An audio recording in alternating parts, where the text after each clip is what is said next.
د افغانستان د لوبې په اړه تازه او نوي جزئیات. سلام، وخت مو بخیر. په مکړې د نن ورځې تازه او مهم خبر ته. د کرکټ نړیوال جام سیالۍ افغانستان هالند ته ماتې ورکړه. د هندوستان په لکنو ښار کې د کرکټ نړیوال جام 34مه سیالۍ چې افغانستان د هالند لوبډلې ته ماتې ورکړه.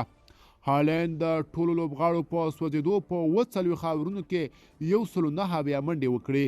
یا د لوبډلې د سپینر انجل ښه ولوبېد چې 15 منډې وکړې. د هالند په توپ وهونکو کې نن 4 لوبغاړي رن آوټ شول.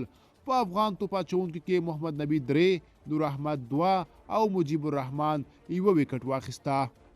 د افغانستان په لوبغاړو کې رحمت شاه او حشمت الله شاهدي 50 وکړې او په دې سره یې د هالند لوبډلې ته ماتې ورکړه. دا د کرکټ نړیوال جام روانو سیالیو کې د افغانستان 4مه بریا ده.